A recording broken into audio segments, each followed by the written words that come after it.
gitu ya posisinya. Oke, terus udah gitu kita lanjutkan lagi.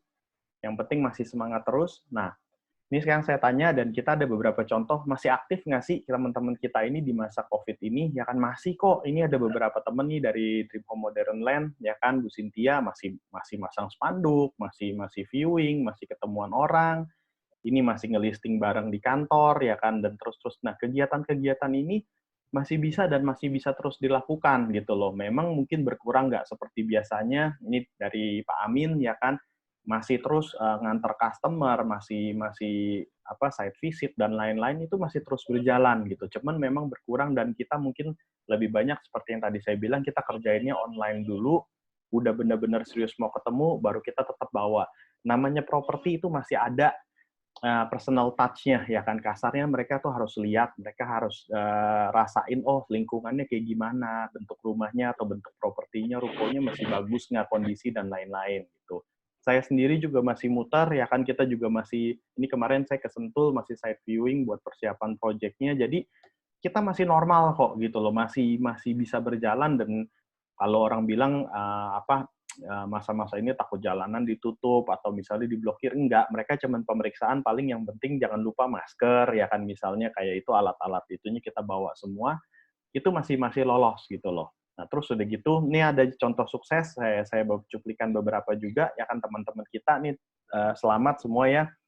Bu Cynthia masih closing, ya kan, kemarin nih Bu Cynthia nih kebetulan di Dream Home Modern Land banyak nih closingnya ya, ada beberapa unit, Dream Home Mendrisio juga saya masih dengar ada beberapa, dari kantor saya juga Alexandria juga ada yang masih beberapa closing, masih terus berjalan ini bulan April Mei, ya kan, ini kemarin yang Serpong Garden, Modern Land juga. Terus Pak Amin juga kemarin masih ada closing juga, ya kan, ini ruko gandeng Alfamart nih, 2 biji sewa, sekali sewa 5 tahun, jadi lumayan. Ini ada cerita lucu, saya cuplikin fotonya sedikit ya. Ini fotonya kenapa begini? Jadi pemilik ownernya ini kan orang-orang kaya, ya kan, udah tua juga. Mereka saking takutnya, teman-teman bisa lihat di foto yang bawah itu, dia tuh pakai notaris segala macam waktu sewa di ruangan. Ini orangnya, si ownernya nggak mau turun. Jadi dia cemen-cemen dengerin doang, dia kan difotoin sama Pak Amin.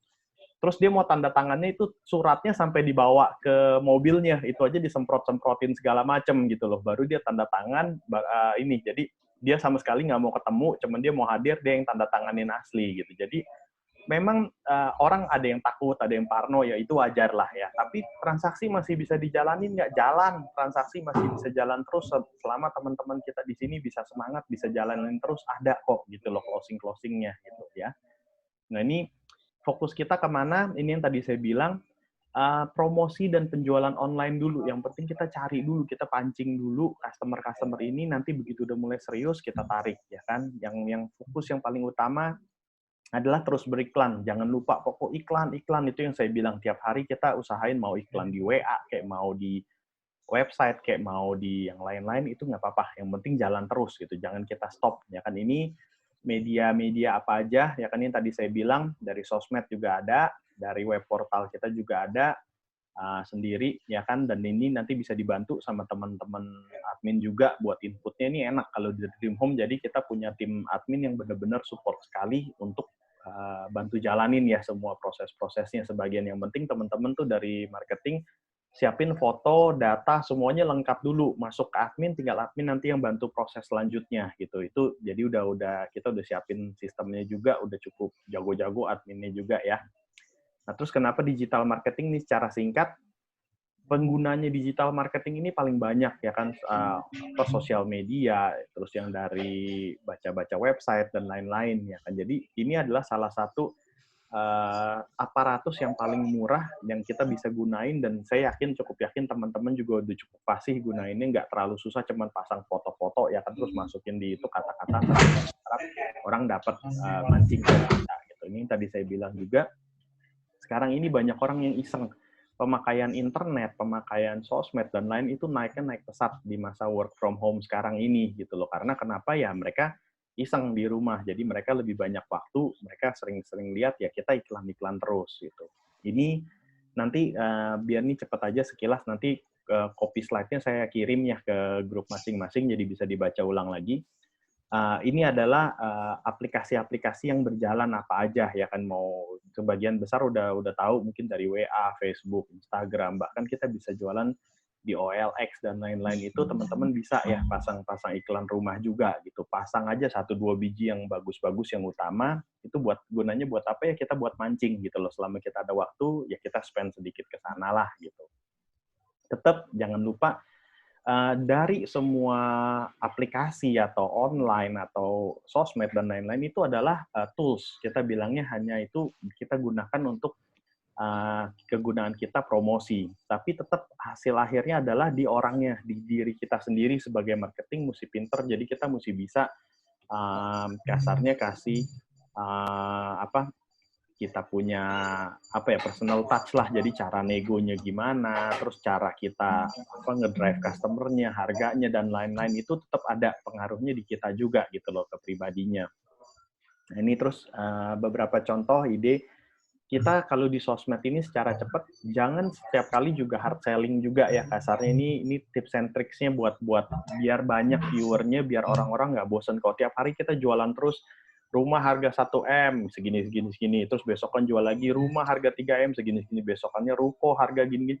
Lama-lama mereka mungkin bosen ya kan, mereka akan ngeliat kita nih orang jualan dulu nih ya kan, udah ntar scroll aja deh gitu loh. Tapi kalau kita ada isi-isi yang lain, misalnya ada tips, terus ada review contoh, misalnya kemarin ya Modern Land diskon sampai 30-40% harganya. Nah, ini kita bikinnya soft selling. Kasarnya mungkin nanti saya adain mungkin satu video atau satu sesi khusus lagi buat tips and tricksnya digital marketing. Kasarnya gini, kita bukanya kalimatnya Anda selama ini kesulitan untuk mencari rumah ya kan, karena cicilannya tinggi atau rumah yang nyaman tapi di satu kawasan. Nah, saat ini misalnya di Modern Land ini diskon 40%, DP-nya bisa dicicilnya panjang, harganya jauh lebih murah gitu loh. Anda beli rumah udah siap yang ready, harganya seperti harga 2 tahun atau 3 tahun lalu gitu loh. Jadi dengan harga yang sangat murah, kadang-kadang ada yang DP-nya malah disubsidi ya kan, dari disubsidi sama si developernya. Jadi beli rumah nggak usah bayar DP, langsung bayarnya masuknya ke cicilan KPR-nya gitu. Nah, hal-hal seperti itu dipancing dulu gitu. Itu yang disebutin di utama, customer-nya biar nanya ke kita, Fembi itu barang di mana ya, kok nggak usah bayar DP atau cicilannya misal dengan cuma 3 juta atau 4 juta doang, 1 bulan udah bisa punya rumah gitu loh, tanpa bayar DP besar di depannya. Nah, hal-hal kayak gini yang mancing itu namanya soft selling. Baru ntar di bawahnya kita tulis kecil, Modern Land, atau misalnya di BSD gitu loh. Nah, kira-kira seperti itu. Jadi, biar bisa orang-orang nanya dulu ke kita, atau kita kasih tips, ajarin misalnya cara ngerawat rumah yang bagus lah ya kan, atau cara misalnya mendapatkan potensi side income ya kan dari properti gimana. Misalnya kita beli rumah yang murah saat ini, kita cari terus kita sewain, kita hitung misalnya Bu, ini beli apartemen M Town misalnya, sekarang kan harga pada banting harga. Kalau Ibu beli dulu harga belinya aja 400 jutaan yang studio, sekarang dijualnya pada berapa? Tinggal 350 juta, ya kan, 300 lebih. 300 jutaan aja kalau disewa 1 tahun itu nilainya sekitar 25 juta sampai 30 juta setahun ya kan. Itu berarti udah 10% ya kan kasarnya gitu loh, dengan punya properti apartemen M Town. Nah, dengan cara begitu kita ulas tuh. Jadi Anda punya side income misalnya passive income-nya sekitar 8% sampai 10% 1 tahun gitu kasarnya gitu. Gimana? Nah, kita ajarin. Jadi mereka cek ke kita, nah kebetulan kita tahu nih barang-barang yang murah yang mana di listingnya kita, itu yang kita jualin. Jadi kita mancing gitu, nggak langsung hard selling, jual apartemen M Town 350 juta, nggak kayak gitu ya kan. Tapi kita pakai caranya, kita putar sedikit, mau nggak punya passive income di properti, pasti dijamin sekitar 10% per tahun gitu. Belum harga propertinya sendiri nanti naik, ya kan, kira-kira seperti itu. Jadi ini adalah tips and tricksnya kira-kira yang bisa dilakukan untuk pos-posnya. Atau ini salah satu contoh lagi, teman-teman udah pada sering lihat ya, kalau yang pada bisa seneng mainin WA status atau IG status, ini boleh nih kayak gini, punya foto ya kan. Ini buat apa? Gunanya buat brand image kita. Kasarnya ini contoh-contohnya. Jadi Anda tetap di rumah ya kan, saya tetap bekerja untuk kebutuhan properti. Jadi kita kayak antar jemput lah kasarnya gitu loh. Anda di rumah aja, pokok kita yang service full. Nah, ini kayak gini-ginian tugasnya mungkin bukan langsung jualan, tapi tugasnya tuh untuk Jadi si customer tahu, oh iya nih enak juga nih ya bisa pesan antar dari bisa dilayanin dari rumah dan lain-lain gitu. Kemarin Pak Tony juga sempat discuss sama kita, ya kan Pak, ini gimana caranya nih Pak, kok bisa ada yang work from home-nya dia pokok servisnya bener-bener nggak usah ketemu ya kan, bisa bahkan beberapa kontrak tanda tangan kontraknya gitu, misalnya sewa menyewa atau itu bahkan bisa online gitu loh, nggak usah ketemuan aja ya. Itu trik bisa lah sebenarnya dilakukan gitu loh, itu kan bisa-bisanya mereka dan kita juga sebenarnya bisa gitu loh. Ini salah satu image contoh-contoh yang bisa kita lakukan, pasang di IG status kita, jadi kasih lihat, oh ya nih bisa dibantu ya, perusahaannya keren juga, bonafit gitu loh. Ya, kira-kira seperti ini.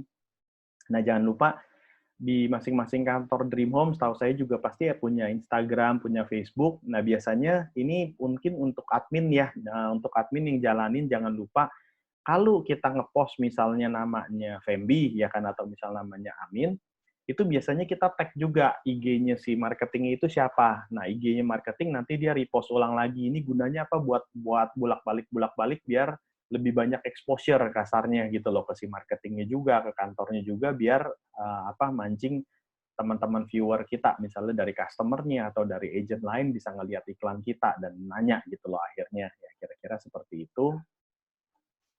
Nah, terus udah gitu, sekarang ke depannya nih jangan lupa juga teman-teman kan kita mulai long distance ya kan, jadi closingnya dari work from home. Ini yang penting, salah satu yang penting tuh persiapan data-data kita ya kan, persiapan data-data itu ada di mana aja, biasanya di HP kita, atau di laptop, atau di tempat lain, price list, terus udah gitu brosur, dan lain-lain. Ini ingetin, kalau lagi ada mau closing, misalnya kayak sekarang lagi nguber, banyak kan barang-barang modern land, atau banyak kan barang-barangnya BSD.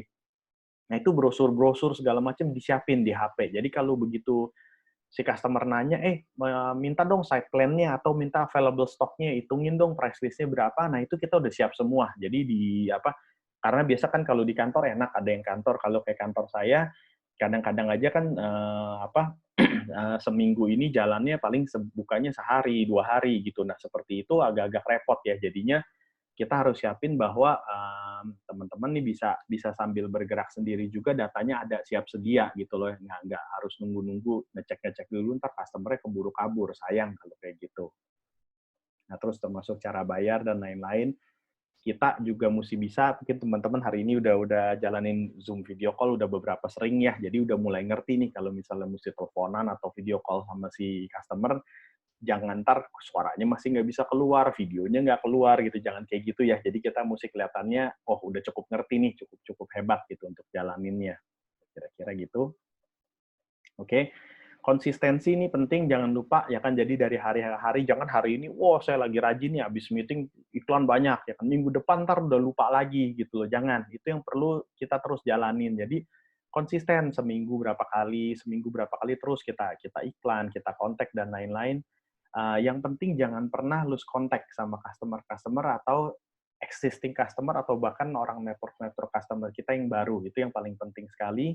Nah, 3 hal yang utama ini buat penutup. Ini ada relationship, referral, sama repetition. Relationship ini adalah buat jaga hubungan. Jadi yang tadi saya bilang, kita jaga hubungan dengan existing customer kita terus, jaga brand image, kasih tahu kita eksis, terus kita masih servis dia, tanya kalau yang lagi berjalan, Pak, sewa rumahnya gimana, dan lain-lain, kita laporan. Referral itu kita mengharapkan kita bisa dapat kontak, dapat network baru dari yang existing kita atau dari yang database yang baru, dari beriklan, dari yang lain-lain. Nah, repetition ini salah satu yang paling penting. Kenapa?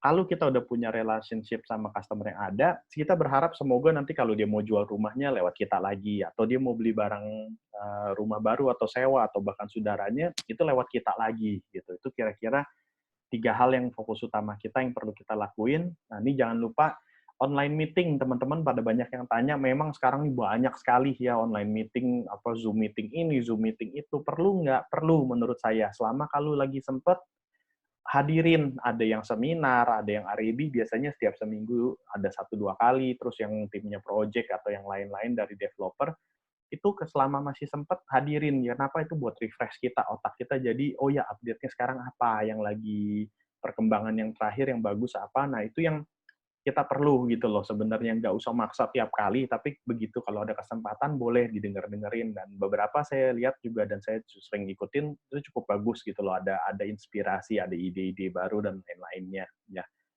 Nah ini antisipasi saat ini ya kan nih si Lee Kuan Yew bilang, kalau kan kondisi saat ini seperti yang kita bilang, kita punya pilihan untuk terus berkembang atau terus kita stop di sini gitu loh ya kan. Jadi kita harus terus belajar, kita tambah knowledge, kita harus adaptasi yang cepat. Kira-kira seperti itu mungkin dari saya. Sebentar, saya ini lagi. Oke, suaranya saya udah buka lagi ya, teman-teman. Terima kasih. Kalau mungkin ada yang mau ditanya, boleh bisa iniin atau kita lanjut ke yang berikutnya. Pak Heri, Pak Rois, atau Pak Hadi, ada yang mau, Bu Cynthia, ada yang mau inputan atau mau bicara? Bagi sih, bagi orang dari mati ya, lanjut pun.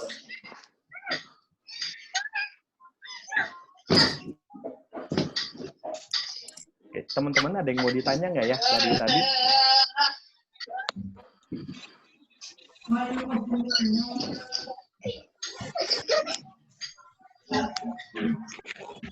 Oke, kalau nggak ada kita lanjut ke Pak Heri ya. Pak Heri, Pak Roy.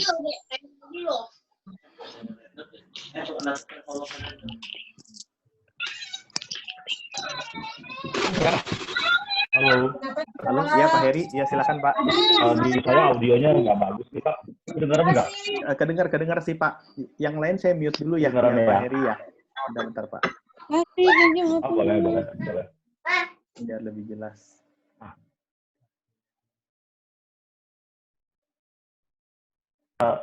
Selamat pagi teman-teman. Selamat pagi Pak Embi, Pak. Pagi Pak. Pak Hadi, Pak Rois, Bu Cynthia, Pak Tony. Pagi. Nah, pagi Pak. Kalau tadi dari Pak Femi udah jelas banget sih ya tentang apa yang harus kita lakukan di saat pandemi COVID ini. Saya cuma menambahkan sedikit aja. Kalau saya yakin juga pasti teman-teman juga pasti bertanya ya, kapan sih COVID ini akan berakhir, ya kan? Nah, memang yang selama ini ada adalah cuma perkiraan ya dari gugus tugas COVID. Katanya Juni, ada yang bilang Juli, Agustus, tapi memang nggak ada benchmarking yang pasti untuk bisa mengatakan COVID ini berakhir. Nah, sedangkan kita terus harus bekerja, terus tetap harus menghasilkan. Kalau kita cuma nunggu, ya pasti nggak akan selesai ya teman-teman ya. Misal, ya udahlah nunggulah sampai COVID selesai bulan Juni. Yakin bulan Juni sudah selesai. Nah, yang harus kita lakukan sekarang ini adalah kita harus hidup dengan COVID sih sebenarnya. Jadi seperti juga tema meeting kali ini yaitu smart selling. Jadi kita memang sudah harus bergerak, sudah harus bisa beradaptasi dengan keadaan yang sudah jauh berubah sih sebenarnya. Dibanding cara menjual kita. Kita memang harus upgrade diri kita sendiri juga. Kalau kita nggak upgrade, ya ada dua pilihan sebenarnya. Antara kita berubah atau kita tenggelam. Kita juga harus bisa melihat peluang sih. Ada nggak sih peluang di masa-masa seperti ini? Peluangnya banyak sekali. Dan kalau teman-teman perhatiin ya di chat group dan sebagainya, closing banyak terjadi. Kok bisa sih? Nah, sebenarnya di COVID ini memang banyak juga yang dan ada juga beberapa industri yang memang justru berkembang dengan bagus ya. Kayak misal industri apa ya Pak Febian? Misal makanan juga kan bagus, berjalan bagus. Terus supermarket, minimarket yang punya Indomaret sama punya Alfamart panen loh Pak. Omsetnya bisa naik 30-40%. Nah, bisnis juga tetap harus tetap berputar. Begitu juga dengan kita pastinya ya, teman-teman juga pasti harus juga tetap untuk berkreasi ya, untuk bisa berjualan. Nah, peluang itu kita harus bisa jeli sih saat ini untuk bisa melihat. Di dunia agent properti juga saya yakin banyak juga kok konsumen-konsumen yang butuh untuk segera menjual produk-produknya ya. Kalau kayak kemarin di DHM ada Bu Yenli ya. Bu Yenli kliennya tuh udah collect, udah hampir disita sama bank. Mau nggak mau dia jual, dan pasti jualnya juga jual dengan harga di bawah pasaran. Dan orang-orang konsumen-konsumen seperti itu akan banyak sekali sekarang ini. Yang memang banyak juga yang menjual untuk bisa kelangsungan usaha mereka. Jadi banyak, kalau kayak sekarang ya, juga banyak orang-orang yang jual mobil. Mungkin bukan jual, artinya mereka benar-benar melepas keseluruhan. Banyak juga yang downgrade. Misal nih, kayak kalau yang Pak Fendi, Jet misal, dari 5,4 M, mereka downgrade Pak Bu. Jadi mereka, ya udahlah, saya butuh dana 1 M nih, sekarang rumah saya 4 M. Ya udah saya jual tuh, saya tinggal beli lagi. Nah, yang kita harus cari adalah kesempatan-kesempatan seperti itu sih sebenarnya. Dan banyak sekali. Gimana cara kita bisa menangkap kesempatan itu? Seperti yang tadi Pak Fendi juga udah bilang ya. Yang perlu kita lakukan dan harus kita lakukan sih sebenarnya, kita tidak boleh lost contact dengan semua vendor-vendor kita dan semua calon-calon buyer kita, baik yang existing maupun yang sedang diprospek. Nah, dengan kita menunjukkan kalau kita eksis, kita berkomunikasi dengan mereka, dan kita banyak media sih, misal dengan cara IG, FB, maupun WA ya. Nah, saat ini nih, orang-orang, bukan orang-orang seperti maupun buyer sih, kita semua sih, juga lagi bosen ya. Pasti tiap hari juga ngeliatin WA, tiap hari juga ngeliatin FB. Di